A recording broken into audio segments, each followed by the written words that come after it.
Bueno, poco a poco en este video iremos cayendo en cuenta de que nuestra definición anteriormente dada tiene unas deficiencias muy grandes y que ello nos llevará a una necesidad de definirlo de mejor forma. Partiremos de que nosotros utilizamos la palabra regla para definir nuestras funciones. Entonces vamos a intentar ver cómo es que esto puede jugar en nuestra contra, a pesar de que nos estamos basando en ello. Como ya había dicho, la definición que habíamos dado era intuitiva, pero no era rigurosa. Bueno, ya vimos que nosotros utilizamos la palabra regla. Entonces, ¿qué tal si yo te doy la siguiente regla? Dado un número,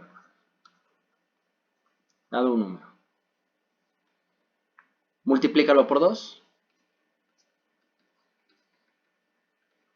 multiplícalo por 2. Luego réstale 10. Y eso, multiplícalo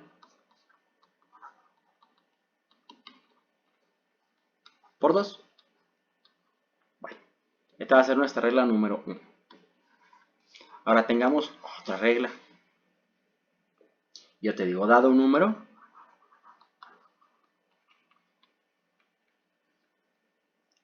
réstale 5. Y eso,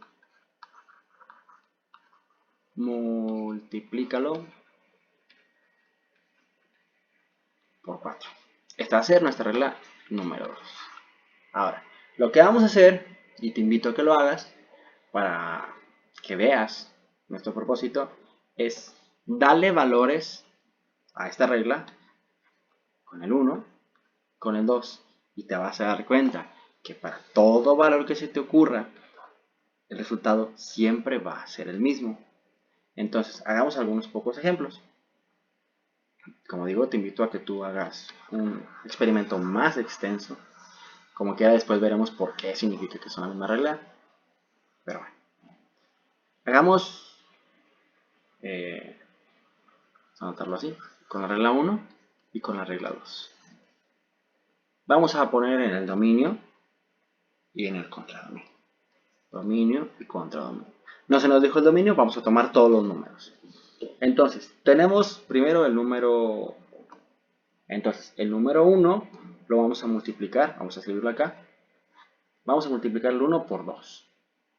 Entonces obtenemos un 2. Y luego le restamos 10. Entonces esto obtenemos un menos 8. Y esto lo multiplicamos por 2. Entonces obtenemos menos 16. Esto es con la regla número 1. Ahora, con la regla número 2. Bueno, vamos a tomar nuestro resultado. Obtenemos un 16. Ahora, con la regla número 2. Hagámoslo. Tenemos el 1. Al 1 le restamos 5. Y esto es un menos 4. Y esto lo multiplicamos por 4. Y esto es igual a menos 16. Y lo anotamos. El 1 y el menos 16. Ahora, vamos a hacerlo con el 2. Para ambas reglas. Primero vamos a hacerlo con la regla, en este caso, primero con la 2. Entonces la regla nos dice, dado el número 2, en este caso, le restamos 5 y obtenemos menos 3. Este menos 3 lo multiplicamos por 4 y obtenemos menos 12. Entonces lo apuntamos en nuestro contradominio. Ahora vamos a hacer para el número 2 la regla número 1. La regla número 1. Entonces nosotros tenemos el número 2 y le restamos 10. Esto es igual a menos 8.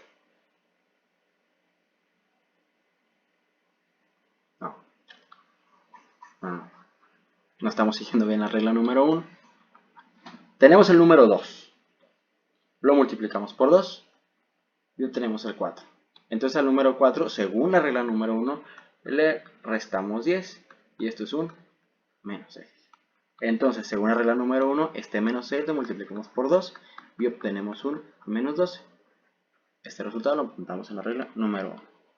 Bueno, no vamos a hacer más números, pero si te apetece seguir experimentando y quieres seguir haciendo para diferentes números, te vas a dar cuenta que la regla 1 y la regla 2 siempre obtienen el mismo resultado.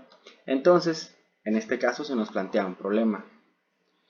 Dos reglas diferentes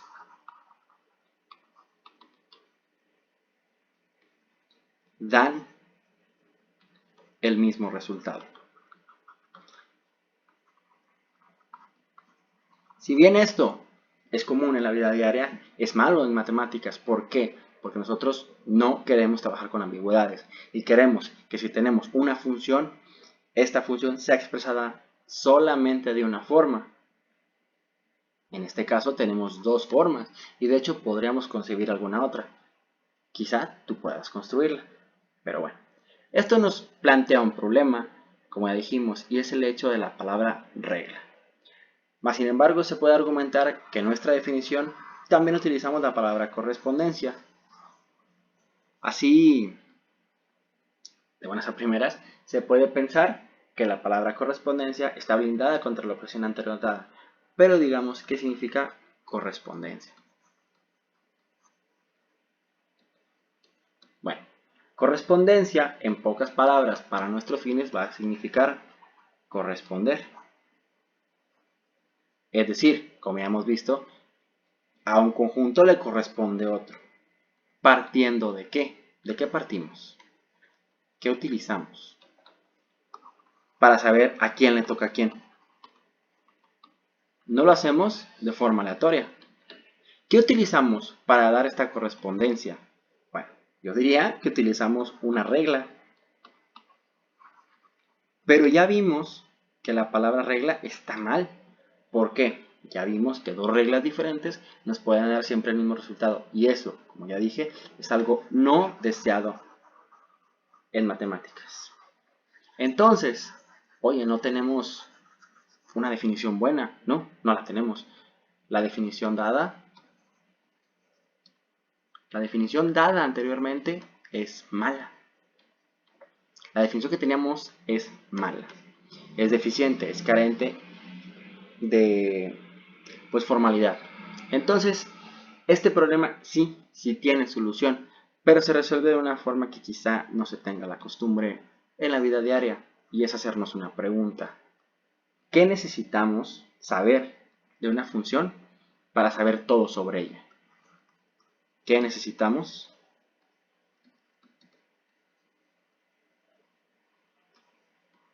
Para saber todo de ella.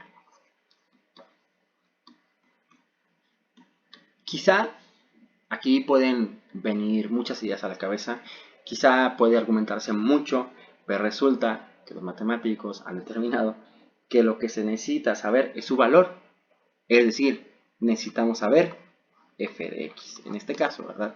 Ya habíamos dicho todo lo que yo plantea, que x tenga sentido, que etcétera, etcétera. Si nosotros sabemos esto de la función, es decir, sabemos su valor, sabemos su valor para cada x que pertenece a el dominio, entonces podemos saber todo de f. En este caso vamos a utilizar una función muy sencilla y vamos a ver cómo es que el hecho de saber su valor nos sugiere una buena definición. Tengamos, como ya dije, una función sencilla, f de x, es decir, el valor igual a x más 1. Anotemos los valores en una tabla. Y digamos que aquí está el dominio y aquí está el contradominio. Digo, bueno, para 0 obtenemos el 1, para el 1 obtenemos el 2, para el 2 el 3, así seguimos hasta x más 1.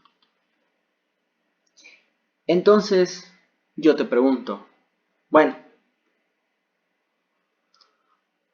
¿qué hace la función? Bueno, al 0 le asigna el 1. Ah, es una información útil.